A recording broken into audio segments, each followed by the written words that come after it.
Viva! Comandante José Correia Guedes. Olá Jorge, boa tarde, é um prazer. Comandante piloto, um comandante da aviação civil, trabalhou muitos anos na TAP, praticamente 37. A sua carreira toda na TAP. Toda.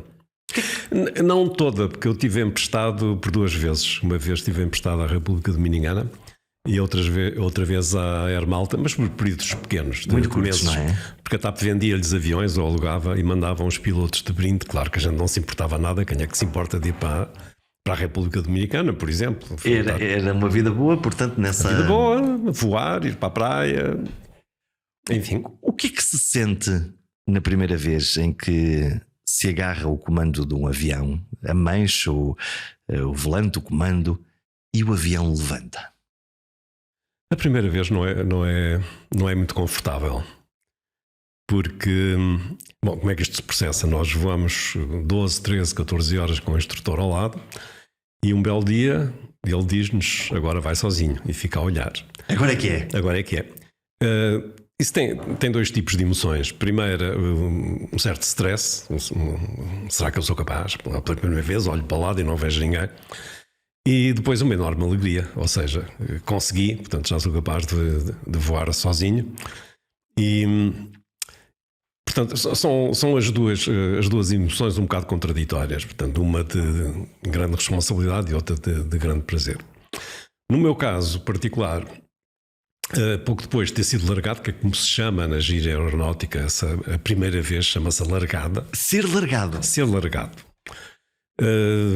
Penso que 2 dias depois fui voar sozinho, como me competia, e tive a minha primeira grande emergência a sério, que só não me matou por milagres. Logo a seguir à descolagem fiquei sem motor, sem o único motor. É verdade. E eu não tinha a experiência suficiente para lidar com uma situação daquele tipo.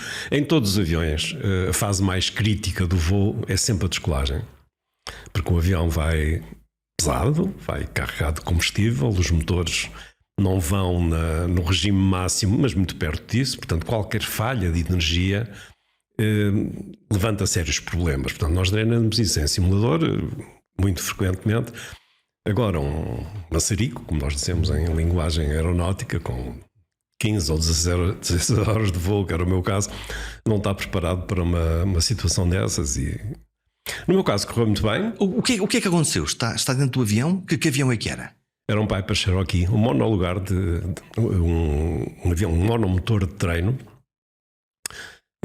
onde nós basicamente aprendemos a voar, a fazer as manobras básicas, a descolar e a aterrar e assim. E só depois é que vamos aprender a lidar com falhas, com avarias, com problemas de navegação, etc. E tal.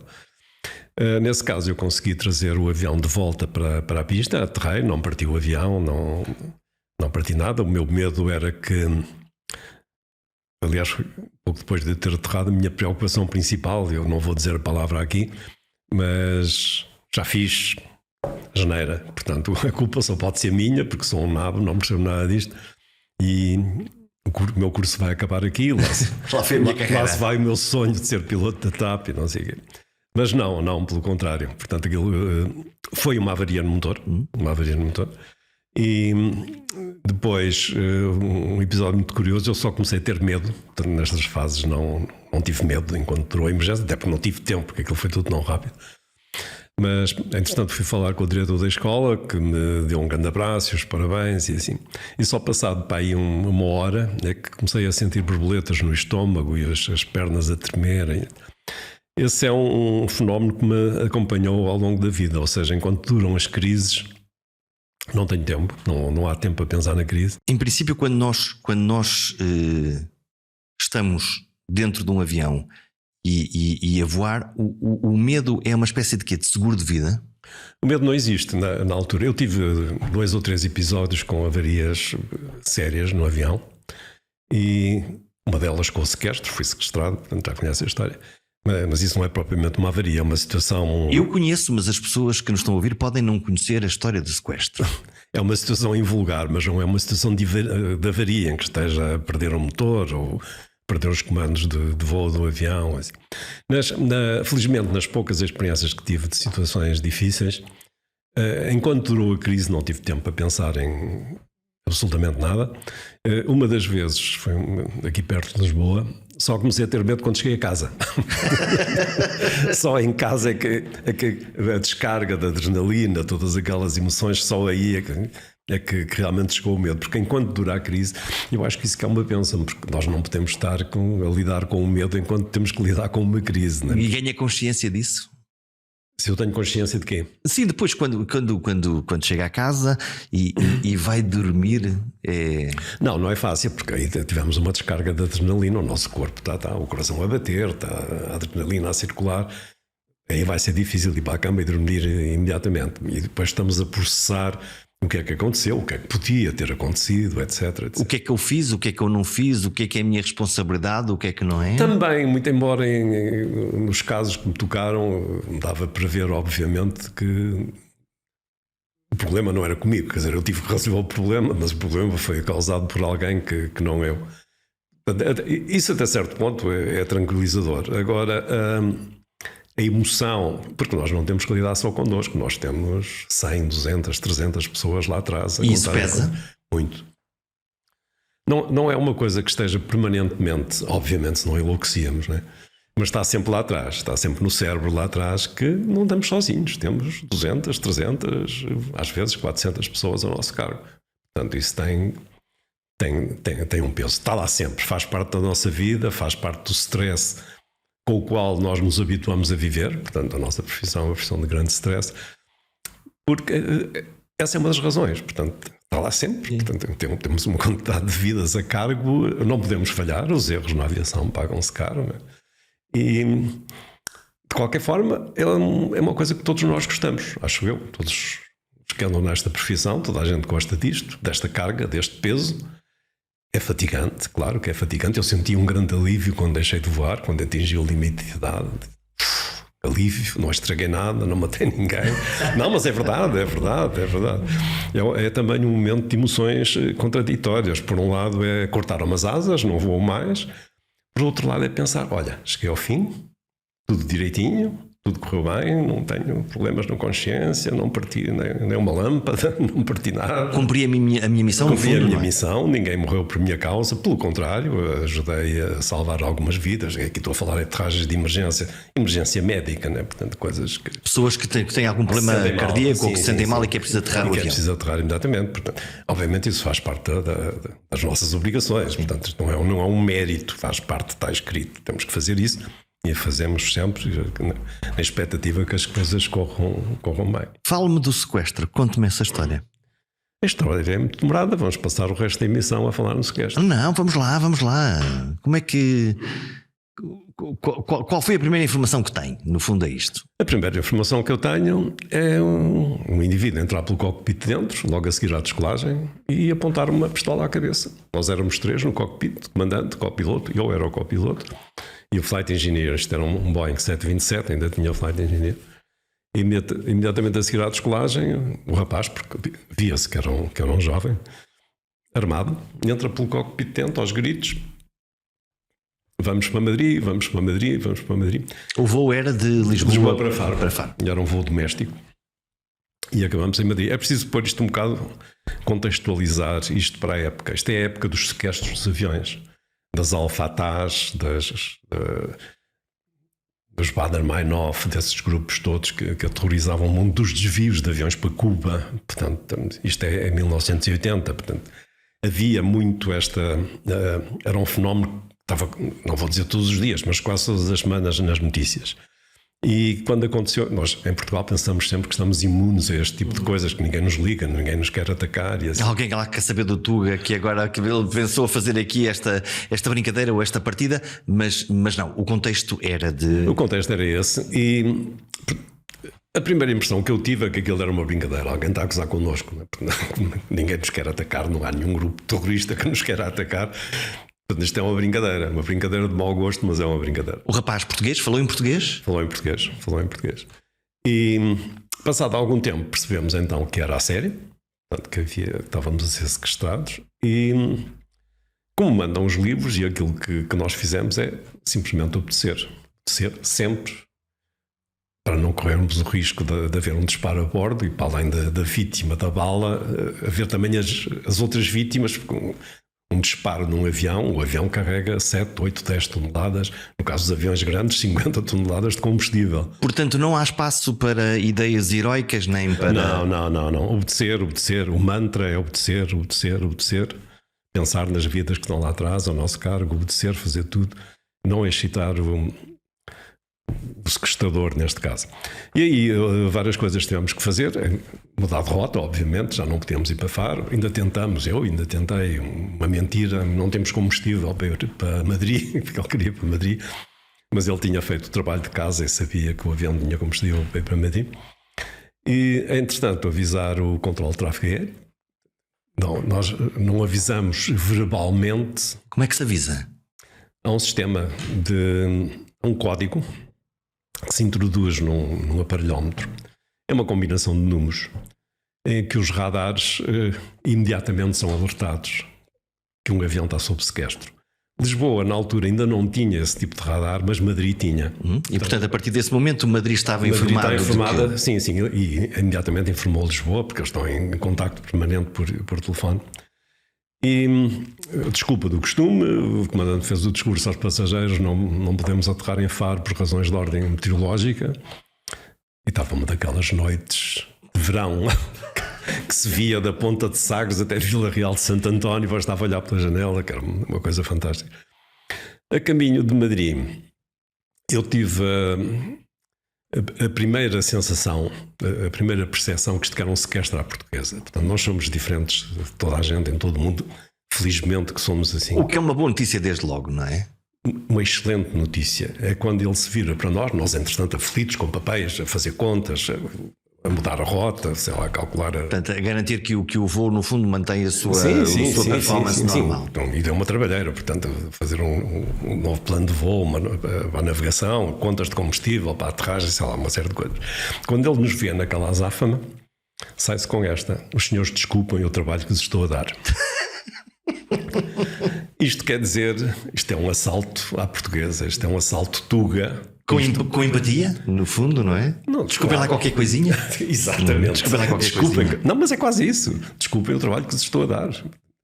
E é assim que nós nos apercebemos: isto não é alfatá, isto não vai acabar com uma bomba, isto vai acabar com paciência. Portanto, vamos ter que resolver isto. Entretanto, começa-se a sentir uma coisa que eu depois aprendi e li muito sobre isso, que é a síndrome de Estocolmo, ou seja, a relação que se estabelece entre assaltante e assaltado. Começaram a sentir simpatia pelo sequestrador. E ele escolheu-me. Bom, para já porque eu era o mais novo do cockpit. Portanto, ele falava, comunicava comigo, e eu retribuí essa confiança. E a forma de retribuir essa confiança foi começar imediatamente a tratá-lo por tu. O que é que tu queres? Uma forma de aproximação. E isso resultou tão bem que ainda hoje somos amigos. Falamos com alguma frequência. Assim. Ele também tem consciência de que forma eu contribuí para que a vida dele não acabasse mal logo naquela altura. E depois é aí que eu lhe pergunto: mas afinal, o que é que tu queres? O que é que se passa? E ele diz-me então: eu quero 20 milhões de dólares e quero um salvo-conduto para a Suíça. Eu expliquei-lhe logo o que era isso de salvo-conduto. Não te passa pela cabeça que chegas à Suíça com um papel. Cheguei. Vais logo preso porque estás a fazer uma coisa gravíssima. Não sei o que mais, não me interessa. Chegamos a Madrid, aterramos normalmente, e quando estas coisas acontecem, quando qualquer circunstância anormal acontece, os aviões vão para um lugar remoto do aeroporto. Portanto, aqui era uma situação de emergência, uma situação perigosa. E a partir do momento que nós chegamos a esse lugar remoto, acontece um dos fatores que a mim mais me preocupou durante todo este episódio. Foi o corpo de intervenção, as forças de segurança espanholas, a rodearem o avião. Cercar, eu começo a ver vultos vestidos de preto a instalarem-se à volta do avião e a pensar: meu Deus, e os espanhóis não brincam, como todos nós sabemos. Ainda por cima, como um historial de terrorismo no país, e portanto tem esse eles tinham tido há pouco tempo um problema sério que acabou em fuzilamento. Portanto, eles não brincam em serviço. E aí começamos então a negociar. Foi chamado o embaixador de Portugal, o embaixador João Sá Coutinho, que estava na embaixada, veio para a torre de controle negociar. E quando o senhor embaixador chegou à torre de controle, o que é que se passa? Então, contem-me lá. E eu disse: temos aqui um problema, temos um sequestrador, e o que é que ele quer? Ele quer 20 milhões de dólares e quer um salvo-conduto. Salvo-conduto, esqueçam, mas 20 milhões de dólares eu vou saber. Então liga para Lisboa, como lhe compete, a chamada encaminhada para o primeiro-ministro, Sá Carneiro. Ainda há pouco a secretária pessoal, a Conceição Monteiro, recordou essa história a propósito num podcast que eu fiz também sobre esta história do Birdinha. E o Sá Carneiro vai imediatamente para São Bento, chama 2 ou 3 ministros mais próximos, e passado um bocado vem a resposta do embaixador a dizer-nos: olha, o primeiro-ministro diz que 20 milhões de dólares nem pensar, não há dinheiro, e realmente na altura não havia, o país já estava super falido. Literalmente não havia dinheiro. Não há dinheiro e resolvam o problema. Então eu disse-lhe, eu que estava a comunicar via rádio, isto é um miúdo, que é um jovem, que está seriamente perturbado, ele tem uma arma que pode ser perigosa porque ele não é um profissional, ele está muito tenso, né? Um profissional estaria calmo, era uma das coisas que nos preocupava também.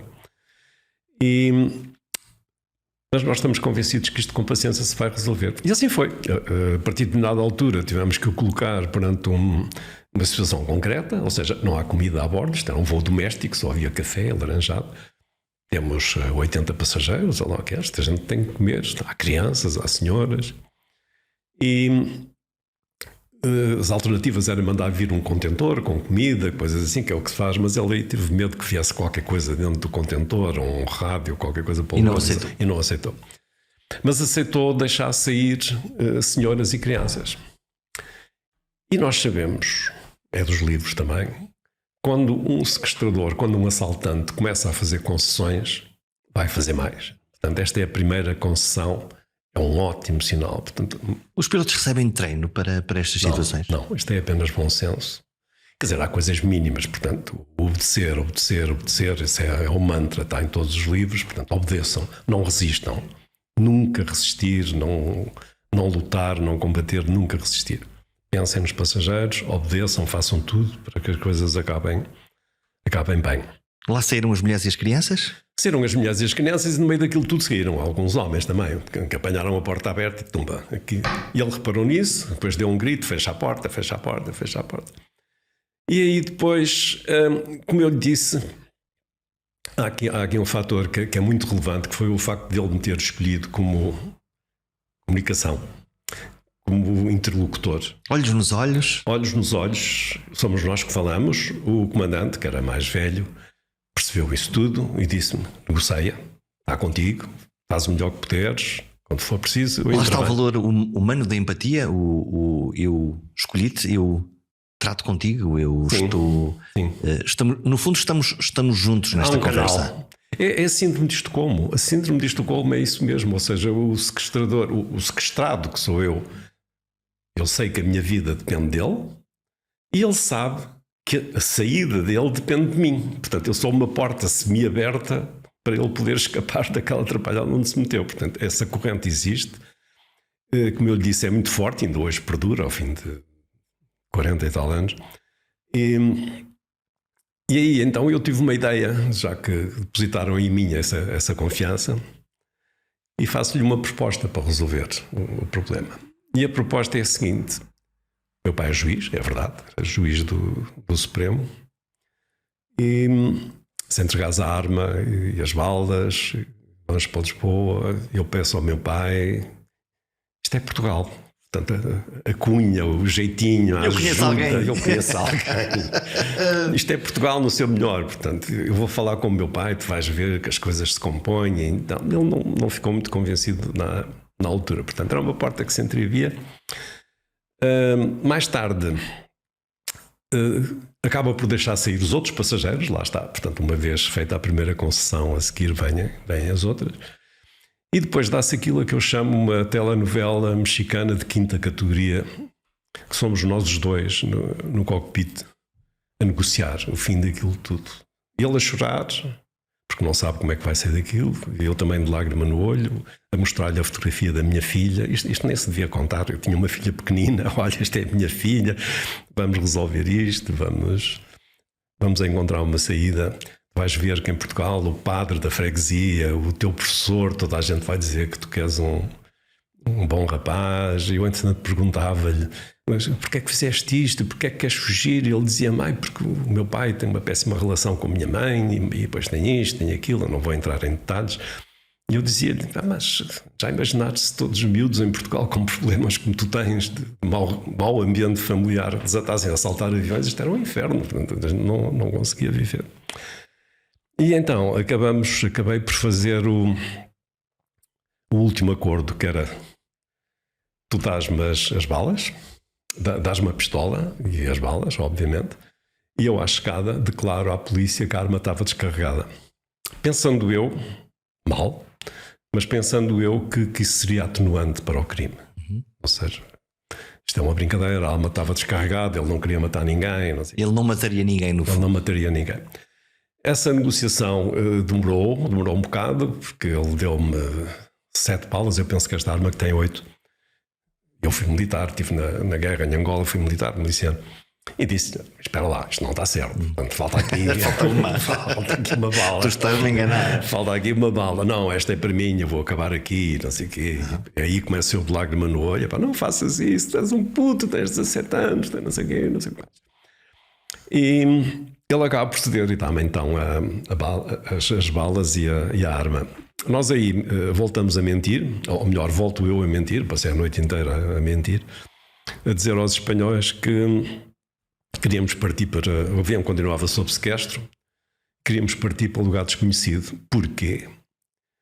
Porque se entregássemos o rapaz em Espanha, isto é Portugal no seu melhor. Ele iria ser julgado lá. E ele iria ser julgado lá e ia levar uma pancada daquelas que nunca mais arrebitava. Ao passo que em Portugal iria acontecer aquilo que de facto aconteceu, que eu já vou contar. Então dizemos: olha, metam aqui não sei quantas toneladas de combustível para a gente ir embora, e o avião continua sob sequestro. Os espanhóis, perante aquilo, com certeza vão-se embora. A gente quer é ver-se livre de vocês. Menos um problema. Menos um problema. Metam lá a gasolina e vão-se embora. E assim foi. Descolámos e logo a seguir à descolagem dissemos: olha, ele acaba de se entregar e já que estamos a voar, vamos aterrar em Lisboa. E assim fizemos, aterramos em Lisboa. Um grande aparato policial, uma coisa. E o capitão da polícia, que eu por acaso conhecia, da polícia do aeroporto, vai a bordo e eu entrego-lhe a arma descarregada. E ele vira-se para mim: então, e as balas? Não tinha. Olhou para mim assim com um ar muito desconfiado: estás-me a enganar, mas pronto. E assim fiz, cumpri a promessa. Logo a seguir há um briefing. Quando acontecem coisas desta dimensão, há um briefing com todas as entidades de segurança do aeroporto. Eram para aí umas 10 pessoas à volta de uma mesa: o diretor do aeroporto, o presidente da TAP, o meu chefe direto, o chefe de pilotos, etc. E o tom era muito laudatório. Ainda bem que isto se resolveu, parabéns à tripulação, foram fantásticos. E eu vou ao bolso e digo: muito obrigado. E agora isto, o que é que eu faço isto? O que é com as balas na mão? As balas. E aí eles disseram: ninguém pode ficar com isso. Portanto, isso é uma prova é uma evidência. É uma prova do crime. É prova do crime, se é que chegou a haver crime, portanto. Mas ninguém quis ficar com aquilo. Fiquei eu, fui para casa. Entretanto, já era madrugada e continuei a cumprir as promessas que fiz, e uma delas foi, à chegada à casa, ligar para a mãe do sequestrador. Isto é Portugal no seu melhor. O sequestrado chega à casa às 5 da manhã, dá um beijo na mulher que passou a noite inteira acordada, ouvir as notícias no rádio, e disse: espera aí que eu já falo contigo, tenho aqui uma missão a cumprir. Telefone fixo, ligo para a senhora. Claro que a senhora chamou-me os nomes todos do mundo, pensar que eu estava bêbado e não sei aquelas coisas, porque o rapaz nunca tinha dormido fora de casa, dizia a mãe. Eu depois confirmei. E descanso umas horas e no dia seguinte falo então com o meu pai, portanto confirmando aquilo que eu tinha prometido. E o meu pai volta a falar comigo como falava quando eu tinha 12 anos e tinha tido negativa no teste. Só fazes disparates. O que tu estás a fazer é uma coisa. Eu à espera que ele me dissesse: meu filho, meu orgulho, salvador da pátria. Tivesse uma grande ajuda naquilo e afinal ainda veio uma recriminação. E eu conto-lhe a história das balas. Ele diz: isso é gravíssimo, estás a ocultar provas, não podes fazer isso. Então e o que é que eu faço? Vai falar com o senhor inspetor da judiciária que está a tratar do caso e pode ser que ele te perdoe. Vai lá, vai tentar. E assim foi, meti-me no carro, fui para a judiciária, falei com o responsável, que se começa a rir à gargalhada quando eu lhe falo nas balas. Eu perguntei-lhe: mas está-se a rir porquê? E ele diz-me assim: mas acha que a gente não sabia? Só aí é que eu comecei a pensar: eles deram partes de aulas no rapaz, ele contou tudo e mais alguma coisa. Evidente. Mas ele disse: não se preocupe, ter cá as balas e tal, que é para juntar ao processo, mas de resto está tudo bem, vá descansar. Ainda há mais uma série de episódios, mas não posso ficar aqui, senão esgotamos o programa. O que é que aprendeu com esse dia? Aprendi que, e principalmente atendendo à vida, ao que se seguiu na vida deste rapaz, há um episódio também que é fantástico. Ele teve preso preventivamente 6 meses, e quando sai da cadeia, a primeira coisa que faz foi ir à minha casa pedir desculpa à minha mulher. Portanto, eu insisto, não acontece em mais parte nenhuma do mundo, só acontece em Portugal. Nós somos isto. O que eu aprendi, ele depois teve um percurso de sucesso, aliás, ainda tem um percurso de sucesso na vida. Até há pouco tempo ele era um dos sócios do Diário de Notícias, Jornal de Notícias e TSF. Portanto, ele fez a vida toda na comunicação, uma carreira muito bem sucedida. O que é que eu penso? Eu penso que vale sempre a pena tentar resolver as coisas a bem e dar oportunidades a quem erra. Portanto, isto é um miúdo de 17 anos, muito inteligente, com uma bela cabeça, portanto, uma vida inteira à frente dele. Então, fez um disparate grande. Mas todos nós fazemos disparates grandes, pequenos e assim. Portanto, vale a pena dar uma nova oportunidade. E essa nova oportunidade foi-lhe dada, correu muito bem, e eu hoje sinto-me, com toda a franqueza, muito orgulhoso da forma como isto se desenrolou. Podia ter corrido muito mal em vários aspectos. Ele depois revelar-se um assaltante, um criminoso, não sei. Não, bem pelo contrário. Bom pai, bom chefe de família, bom profissional, bom em tudo, valeu francamente a pena. Hoje em dia, quando nós entramos num avião, hoje já viajamos todos muito mais do que viajávamos antes. Lá está, a porta está fechada, o cockpit tem a porta fechada, tem blindada desde os 11 de setembro, que isso é um tópico. Quando eu entro num avião, e não tenho particular medo de voar, mas olho sempre para a cara do piloto, dizer: deixa-me lá ver se esta pessoa me inspira confiança. Então, que seria quando foi das primeiras vezes que pusemos mulheres no cockpit? Que elas entraram no cockpit. Hoje já. E houve esse fenómeno de desconfiança em relação às mulheres, por serem mulheres? A princípio, sim. Eu tive o prazer e a honra de colaborar na formação das primeiras mulheres pilotos. Onde desde logo se dá um fenómeno que é extremamente curioso. Não havia lugar mais macho no planeta inteiro que um cockpit de avião. Era o lugar macho por excelência. Pela linguagem? Não. Pela maneira de estar? Pela dificuldade, pela responsabilidade. Portanto, isto é coisa de homens. Isto é coisa de homem de barba rija. Tem gente aqui para pilotar, para levar 300 pessoas lá atrás e não sei quem, não sei quem. De repente muda a tecnologia. Isso também é importante, porque antigamente, em determinadas circunstâncias, era preciso força física para agarrar os comandos dos aviões? Sim. Quando havia, eu ainda voei alguns desses aviões, quando havia avarias de hidráulicos, era preciso pilotar com cabos e coldanas, portanto aquilo implicava força física. Mas com a chegada, com o desenvolvimento da tecnologia, tudo esse quadro mudou. E é quebrada então a barreira, chegam as primeiras mulheres e fazem aquilo que já se esperava, quer dizer, não lhes bastava serem iguais aos homens, tinham que ser melhores para se afirmarem.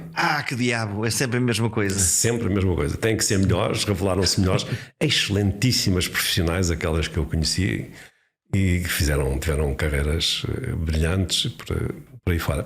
Mas eu lembro que uma delas foi voar comigo, ainda na fase de instrução. Onde é que as mulheres se revelaram melhores que os homens? Em quê? Em praticamente tudo. Na disciplina, no rigor, na comunicação. É uma coisa que é vital na comunicação, já que estamos a falar de comunicação, e que se aplica à torre de controle, ao controle de tráfego aéreo e até aos aviões. A voz feminina é muito mais perceptível que a voz masculina. É mais fácil de entender, capta-se melhor. Hoje eu penso que a maioria dos controladores de tráfego aéreo são mulheres, justamente por causa disso, comunicam melhor.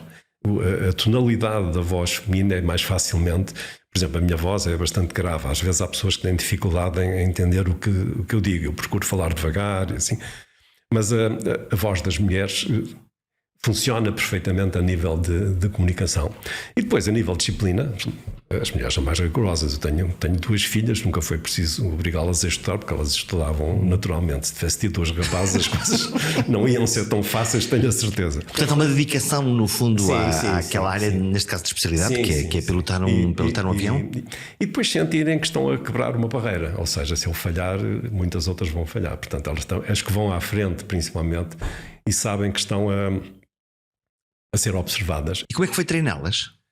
Eu ia contar esse episódio. Uma vez eu ia para o Funchal e levava uma delas, como ainda na fase de treino, e para brincar um bocado com os passageiros, eu disse: olha, hoje vais ser tu a fazer o discurso aos passageiros. Ela fez, com o microfone: bom dia, senhores passageiros, então vou para o Funchal.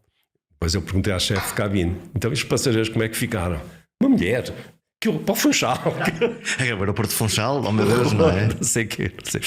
Pronto, mas habituaram-se e hoje estão mais que habituados. Aliás, frequentemente temos tripulações 100% femininas. O comandante e copiloto hoje são 2. São mulheres e as coisas funcionam muitíssimo bem. Correu bem na TAP e correu bem em quase todo o mundo. Estamos a falar, agora são 2. Vi que já há algumas experiências em que é só com o piloto, e está lá o piloto automático também. Não tarda quê? Não está lá ninguém? Não tarda ninguém. Nos anos 60, portanto, isto ainda um pouco antes de eu entrar, havia 5 no cockpit e na altura eram 5 homens. Na altura as mulheres ainda não tinham chegado ao cockpit. Quando eu entrei, em 1970, havia 4: comandante, copiloto, navegador e flight engineer. Depois morreu, entre aspas, o navegador, porque apareceram os sistemas de navegação automáticos, sistemas de inércia e assim. Portanto, a profissão deles acabou. E depois o flight engineer. Portanto, o flight engineer opera, aliás, na TAP chamavam-lhe o operador de sistemas. Opera o sistema hidráulico, o sistema de combustível, o sistema de ar-condicionado. Quem é que opera agora? A máquina? Tudo automático. A máquina faz tudo. O computador? Os muitos computadores que eu havia. Há vários computadores? Muitos. Podemos falar em centenas. Centenas de computadores dentro de um avião? Dentro de um avião, sim.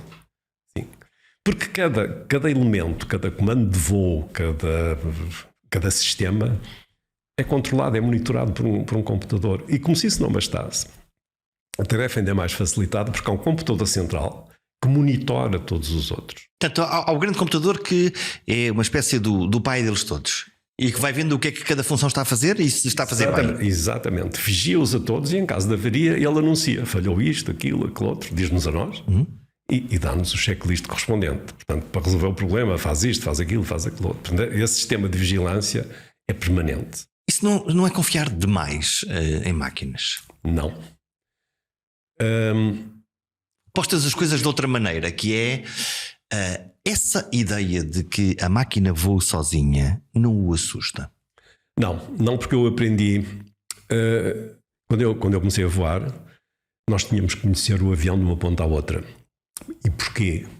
Ainda por cima eu fui flight engineer durante um ano, portanto fui mecânico de voo durante um ano, e tínhamos que conhecer o avião de uma ponta à outra porque em caso de avaria tínhamos que ser nós, humanos, a fazer o diagnóstico. Falhou isto ou falhou aquilo, e depois adotávamos o checklist respectivo. Só que nós somos humanos. Erramos no diagnóstico, erramos no checklist. Há casos reportados, só para dar um pequeno exemplo, um grande exemplo, de indivíduos que num bimotor tiveram falha de um motor, imagino, do lado direito, e no meio daquela confusão do diagnóstico, de perceber o que é que lhes estava a acontecer, quando chegou o momento do checklist, cortaram o motor esquerdo, ou seja, não cortaram o motor avariado, cortaram o motor que estava bom. Pera emenda com o soneto, portanto lá está o erro humano. E o erro humano está presente, ainda hoje está, em mais de 80% dos acidentes. Portanto, é o fator humano que é decisivo em matéria de acidente. Ora, nós sabemos que o nosso querido computador ou funciona ou não funciona, ou está apagado e não faz nada, ou funciona e não comete erros, a menos que seja induzido por nós. Se nós metemos informação falsa no computador, ele comete erros. Então, e se houver aqui uma teimosia entre ser humano, lá está, piloto com muita experiência, versus máquina que até pode ter razão, mas pode ser induzida com dados errados, podemos ter aqui um conflito que pode dar uma catástrofe também? Não, eu não creio. Eu voei Boeing durante muitos anos, Boeing analógico, vamos lhe chamar assim, e depois passei para a Airbus 320 e mais tarde 340, que é tudo tecnologia. Aliás, nós costumávamos dizer, um bocado a brincar, que a Boeing fazia aviões para pilotos e a Airbus fazia aviões para engenheiros, porque aquilo era tecnologia. São controlados com um joystick neste momento, não é? Sim, que é muito fácil de adaptação e é muito fácil pilotar. A tecnologia resolve os problemas melhor que nós. Aliás, até em fases de voo, em fases de pilotagem, há circunstâncias em que é preferível usar o piloto automático do que aterrar. Por exemplo, então? Em situações de vento cruzado, onde é obrigatório, em situações sem visibilidade, se estivermos aqui a chegar a Lisboa e vou tiver coberta com um manto de nevoeiro, nós só podemos aterrar com o piloto automático. Só, é obrigatório, não podemos. Sem ver. Porque ele não precisa de ver, porque ele vai lá direitinho até ao fim. A princípio é um bocado assustador, porque a gente só vê as luzes da pista 2 segundos antes de aterrar, ou se calhar nem isso. E habituamos a confiar na máquina, porque o rigor é tal que ele não falha. Portanto, nós aprendemos, habituamos-nos a confiar na máquina. Eu, aliás, até podia contar uma pequena história num instante que tem a ver com isto. Recentemente, eu de vez em quando sou convidado para ir às universidades que têm cursos de engenharia aeronáutica para falar sobre várias coisas. E fui falar ao Instituto Superior Técnico, aos alunos do curso de engenharia aeronáutica, justamente sobre o single pilot, o piloto que vai desaparecer em vias de extinção. E no final resolvi fazer uma sondagem. Estava uma sala cheia e além dos professores além dos alunos estavam alguns professores mais velhos, portanto. Eu fiz uma sondagem a seguir ao single pilot, vai haver um no pilot at all, portanto, inteligência artificial ou quer que seja a pilotar o avião. Quem é que entrava nesse avião? Qual de vocês é que entrava nesse avião? Uma boa pergunta. Os miúdos, quase todos, braço no ar. Quando eu digo miúdos, estou a falar em rapazes e raparigas de 18, 19 anos. Disponíveis para andar num avião sem humano? Sem ser humano nenhum. Os professores, nem morto. Os mais velhos, portanto. E porquê é que isto acontece? Porque os mais novos nasceram com o computador, eles toda a vida, desde que nasceram, conhecem e confiam no computador. Portanto, têm confiança na tecnologia. Nós, mais velhos, eu principalmente, mais velho, já devia ter alguma desconfiança, mas eu confesso que me adaptei bem e eu gosto do computador, porque o computador nunca me traiu, ao passo que a máquina algumas vezes me traiu. Portanto, os humanos são menos fiáveis, sendo certo que usa uma curiosa expressão no seu Twitter, agora X, que é quando alguma coisa corre mal, põe como Então pá. E às vezes também estes vão ao chefe. Portanto, exatamente. Claramente, quando um humano comete um erro, lá está, no debriefing, eu posso ter a garantia que é possível discutir com esse ser humano e que em princípio esse ser humano pode aprender com o seu próprio erro. Todavia, se a máquina ficar inteligente, fiável, prática, quando cometer esse erro e nós não compreendermos exatamente o porquê, não será mais difícil compreender? Não. Aliás, o título dessa crónica ou desses tweets começou comigo, é por isso que eu fiz uma asneira, ou melhor, eu não fiz uma asneira, mas como era o comandante, assumo a responsabilidade. É muito fácil de explicar. Eu ia aterrar no Funchal com um Airbus 320 e há um procedimento, quer dizer, ao copiloto para descer o trem e para ativar o sistema de travagem automático, que tem 3 funções, mínimo, médio e o máximo, que nunca se usa, só para a descolagem em emergência. Eu disse ao copiloto, landing gear down, nós falamos em inglês, landing gear down... Mesmo entre portugueses no cockpit? Sim. É o que está no checklist. Landing gear down, auto brake medium. E não olhei para o que ele fez. Ele fez o landing gear down e auto brake máximo.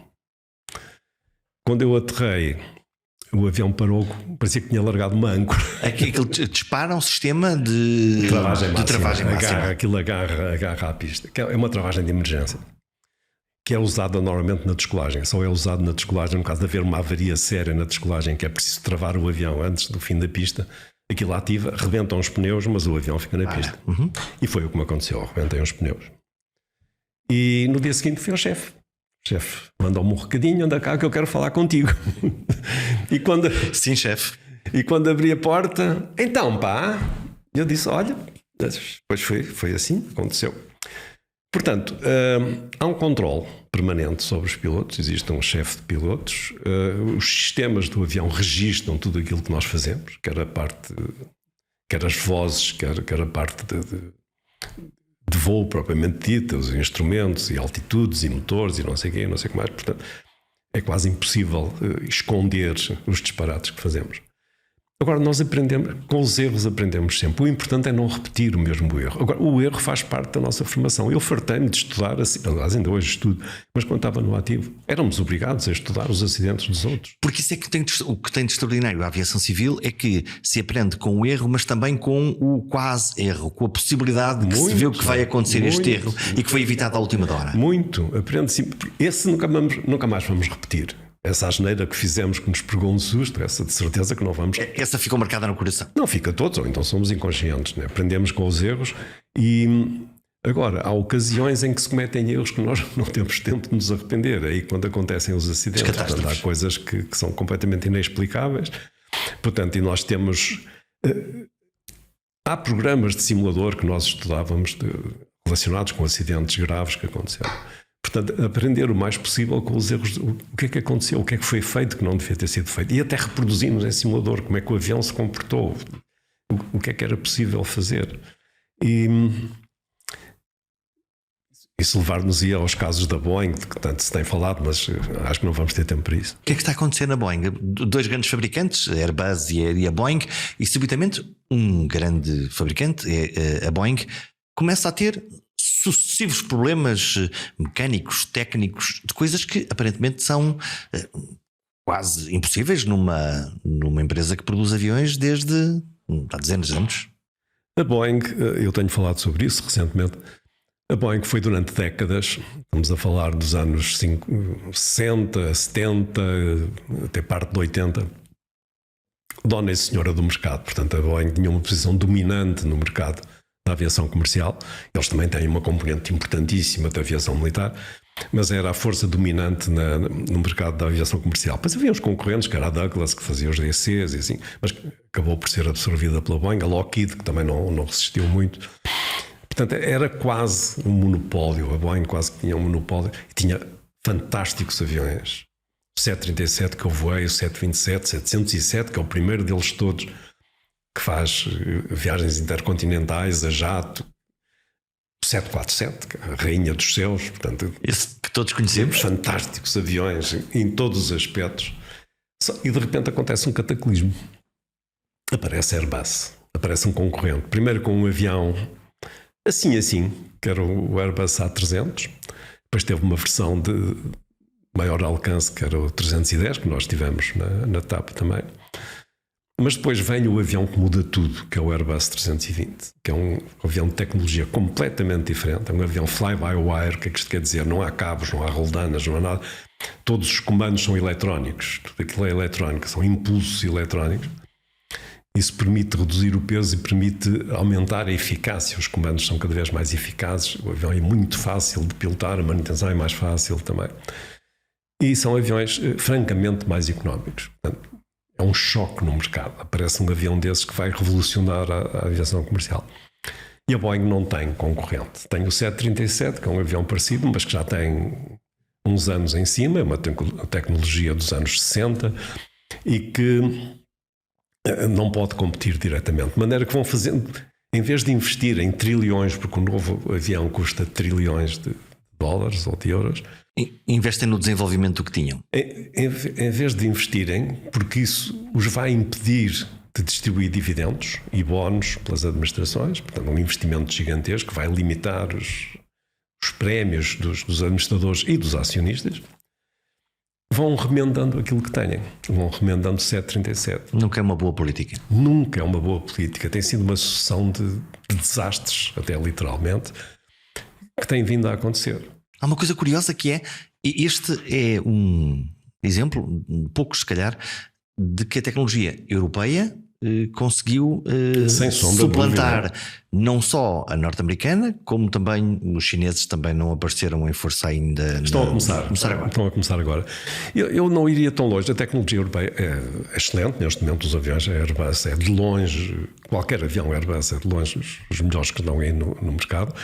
A Boeing lançou um bom avião, que é o 787, que teve alguns problemas também, mas do ponto de vista tecnológico também muito, muito avançado.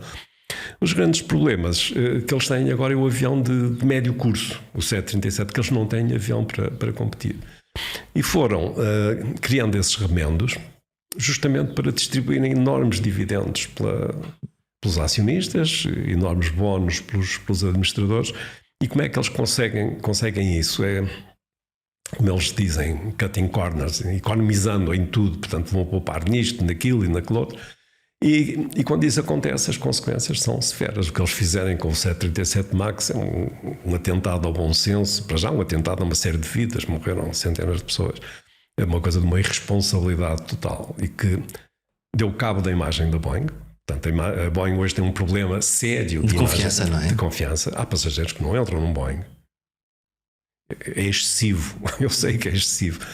Mas como estamos a falar de comunicação, a comunicação é importantíssima. Eu confio ou não confio? Lá está, confio no piloto, confio na máquina. A percepção que nós temos, a percepção do mercado, do consumidor, portanto o consumidor é quem paga os aviões e as viagens e assim, e vai ser muito difícil. E depois tiveram problemas com este avião, com o 787 também, de alguns também que levaram a denúncias. E agora foi um caso tratado no Senado dos Estados Unidos, um engenheiro que foi denunciar erros graves e portanto temos uma bola de neve. Disse-me que esteve na tropa. Imagino que na altura ainda não pensava nos aviões.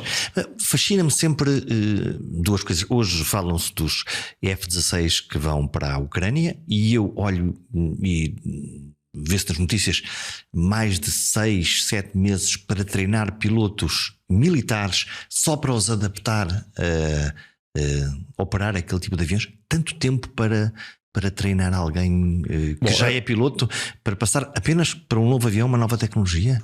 Há aí desde logo uma barreira muito grande. É que os pilotos ucranianos não falam uma palavra de inglês. Eles são educados academicamente e militarmente em ucraniano ou russo, portanto é uma língua muito parecida com... E a tecnologia que usavam era tecnologia russa? Levavam aviões russos, levavam os MiGs e os Sukhoi e assim, portanto eles, a sua vivência aeronáutica tudo em russo. E de repente têm que fazer uma mudança radical, total, porque nos aviões ocidentais os manuais, os instrumentos, tudo aquilo que existe é tudo em inglês. É tudo em inglês. Máquinas complexas e ao mesmo tempo uma barreira que é a barreira da língua. E eles precisam, não sei, se eles conseguem fazer em 6, 7 meses ensinar um ucraniano a falar inglês o suficiente para se dar bem com um avião de alta performance. Portanto, não basta apenas o talento para poder pilotar, é preciso, lá está, conhecer os códigos todos e conhecer... Porque a aprendizagem é muito complexa. O manual de um avião desta geração, eu tenho lá em baixo os manuais do A340, não é a mesma coisa de um avião militar. Mas nós temos que estudar aquilo e conhecer aquilo de uma ponta à outra. Portanto, e tudo isso está em inglês. Portanto, eles têm que estudar os manuais do F-16, neste caso, e conhecê-los bem. Porque há muitos problemas para resolver e não é só o atacar e os mísseis e assim, portanto há problemas inerentes ao próprio avião e à operação do próprio avião.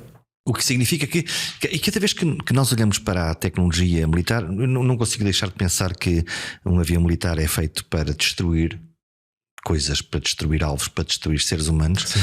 Mas sempre que nós investimos em tecnologia militar, seja em aviões, seja noutra coisa qualquer, estou a pensar no GPS, por exemplo, vamos depois beneficiar um pouco mais tarde na nossa vida civil, a maneira como as coisas...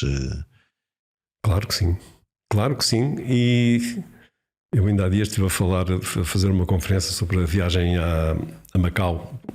Sarmento de Peiros, os portugueses que há 100 anos foram, Brito Pais e Manuel Gouveia, que foram a Macau em 1924. Ou seja, o primeiro voo da história é de 1903. Portanto, em 1924 a aviação tinha 21 anos. Era um bebê. Nada, é um bebê. Porquê é que ela cresceu depressa? Por causa da guerra. Primeira Guerra Mundial, 14-18, deu um desenvolvimento, uma expansão gigantesca. Foi preciso voar. Completamente. E a Segunda Guerra Mundial é a mesma coisa. O que se cresceu, eu penso que em tudo, até na medicina, na cirurgia, as guerras são uma coisa terrível, ninguém quer uma guerra. Mas que se aprende muito com as guerras, eu isso não tenho dúvidas nenhuma. Porque tem que se fazer mais depressa, porque tem que se fazer melhor do que o outro lado. E aparecem situações, eu estive em Angola, falava com os médicos, aparecem casos inimagináveis, provocados pela guerra, pelos tiros, pelas bombas, por aquelas coisas todas. E que é conhecimento que depois vai ser aplicado em condições normais. Ditas normais, sim. Progride-se muito com a guerra. É negativo, mas tem esse lado positivo que é o da aprendizagem. E o que está na aviação comercial de hoje vem quase tudo da aviação militar. A aviação militar anda uns passos largos à frente. Neste momento já se fazem testes com F-16 nos Estados Unidos sem piloto. E fazem as funções todas do piloto, inclusive a dogfight. Dogfight é combate. Aliás, eu vejo no caso dos drones, que eu ainda pensava que eram umas coisas pequeninas, mas há uns drones que são de tamanho bastante significativo. Transportam mísseis. Os ataques que a gente vê hoje na Rússia, na Ucrânia, com drones, eles têm mísseis altamente destrutivos, não é brincadeira. Destroem um tanque, destroem, sei lá, instalações, edifícios, coisas assim. Voltamos à comunicação para fecharmos praticamente a nossa conversa. Passou por sequestros, por aviões que já podem voar sozinhos. O que é que se diz a um passageiro que tem muito medo de voar? Eu recebo com muita frequência, pelo menos uma vez por semana, mensagens de passageiros que têm medo de voar. Não adianta ir com estatísticas e vir com aquela história do não morre ninguém, os aviões são muito mais seguros que os automóveis e que os autocarros. Isso para as pessoas não serve. Eu tenho outro argumento. No ano passado, 2023, isto é a IATA que diz, portanto, a IATA é a Associação das Companhias de Aviação. Não morreu uma pessoa em todo o mundo na aviação comercial. Na aviação comercial a jato. Houve uns acidentes com aviões mais pequenos, a hélice, mas na aviação comercial a jato não morreu uma única pessoa. Estamos a falar de centenas, milhões e milhões e milhões de pessoas que voaram durante um ano, com dezenas de milhões de voos. Portanto, a nível de segurança, o que há é alguns fantasmas. Portanto, o fantasma que eu vejo mais vezes ser esgrimido é o da turbulência. Uhum. Há a ideia que o voo hoje foi fantástico, não houve turbulência. O voo hoje foi um horror, foi turbulência. Aliás, vimos agora um voo onde morreu uma pessoa aparentemente de um ataque cardíaco, mas os estragos dentro da cabine foram grandes. Porquê que nós não estamos a voar? Quando estamos a voar, normalmente, lá está, aperta os seus cintos, vamos descolar, depois ali ao fim de algum tempo desaparece o sinalzinho e todos tiramos o... mas se isto não é previsível saber quando é que o avião vai terminar? Há determinadas circunstâncias em que não é possível prever. Há outras em que sim, quando são nuvens de formação vertical, chamados cumulonimbus, isso é detectado pelo radar do avião. E portanto venha aí chuva, apertem lá os cintos que isto vai tremer. Não, mas às vezes evitamos, fazemos um desvio, fazemos ali um slalom, andamos às voltas para evitar essas formações, porque elas aparecem muito bem definidas no radar, portanto só entra numa coisa daquelas quem quiser. A turbulência de ar limpo não. A turbulência de ar limpo é perfeitamente invisível e acontece de repente. Porquê é que acontece? O que é que... Turbulência de ar limpo são massas de ar, são correntes... Ocorrem normalmente junto às correntes de jato. As correntes de jato são uma espécie de rios que existem na atmosfera que correm a 200, 300 km por hora. E que os aviões aproveitam para andar mais depressa. Os aviões aproveitam sempre que possível. Só que nas franjas dessas correntes de jato, onde se dá a fricção, onde o rio bate na rocha, na margem, gera-se aí um processo de turbulência que também tem a ver com a temperatura das camadas de ar aquecida temperaturas diferentes e, portanto, com densidades diferentes. E essa não é previsível? Nada previsível. E às vezes é severa, às vezes dá pancadas a sério. Por isso que nós não nos cansamos de dizer, já não sei quantas vezes escrevi isso, estão no avião, estão sentados, apertem os cintos. Não custa nada. Os pilotos estão sempre amarrados. Eu passei a minha vida inteira no cockpit amarrado, com os cintos. Não custa nada. Precisam de ir à casa de banho, tiram o cinto, vão à casa de banho, voltam a pôr o cinto. Porque o que é que acontece na turbulência? As pessoas estão projetadas para o lado ou para cima, né? E há casos de pessoas que partem o pescoço e assim. Portanto, o mantra é apertem os cintos sempre. Porquê é que não é obrigatório usar sempre cinto, como nós nos carros? É uma boa pergunta. Mas se há, no fundo, se há um risco subjacente, em princípio, a obrigação podia resolver o problema ou não. Talvez. Agora não sei se isso restringe a liberdade das pessoas. Eu agora cada vez faço menos viagens, mas quando fazia viagens como passageiro de muito longo curso, caramba, à meio da viagem a gente apetece levantar, andar um bocado a pé, sacudir as pernas. Faz-nos bem. Portanto, é uma limitação da liberdade do passageiro. Deixamos ao critério dele, mas pedimos, pelo amor de Deus, apertem o cinto. Só para acabar, só um instantinho e não vou demorar. Já que estamos a falar de comunicação, há um mantra, uma regra absoluta na aviação comercial para lidar com emergências. Qualquer que seja a emergência. E que tem 3 palavras. Fly, navigate, communicate. Fly, o que é? Manter o avião a voar. Aconteça o que acontecer, não perder o controle do avião. Fundamental. Primeira coisa, manter o avião a voar, ainda que tenha um motor a arder, ainda que tenha sei lá. É melhor não pensar muito nisso. Navigate, saber onde estou, para onde é que quero ir, que é para não ir colidir com outros aviões e com... Fundamental, communicate. Temos que comunicar com a torre de controle, com quem está a controlar-nos, dizer claramente o que é que se passa. Cada vez que eu comunico com a torre de controle, parece que há uma câmara de eco. Eles são obrigados a repetir aquilo que eu disse e eu sou obrigado a repetir aquilo que eles dizem. Se eles me disserem tap so and so, fly heading 130, eu repito, fly heading 130, heading é rumo. Que é para garantir que a mensagem foi recebida e que foi entendida, porque não basta a mensagem ser recebida, porque às vezes nós entendemos mal. Temos que repetir. E o mesmo se aplica à comunicação entre nós dois, entre os dois pilotos. Há determinados checklists em que eu não faço nada sem a confirmação do outro piloto. O confirm, que existe muito no Airbus. A comunicação é fundamental, absolutamente fundamental, porque tem que ser clara, perfeitamente objetiva e rapidamente entendida. Lá está o feedback, o readback, como nós chamamos. Portanto, repetimos a ordem que nos foi dada e antes de tomarmos algumas decisões, de executarmos algumas manobras corretivas, temos sempre a confirmação do parceiro que vai ao lado, para não nos enganarmos. Portanto, essa comunicação é vital e a repetição verbal é vital. Todo o conhecimento é importante, todo o treino, toda a relevância, toda a comunicação. Quão importante é aquilo que é a intuição dentro do cockpit quando há a percepção de que alguma coisa não está exatamente como devia estar? Bem, há uma coisa que eu me habituei a entender desde o princípio.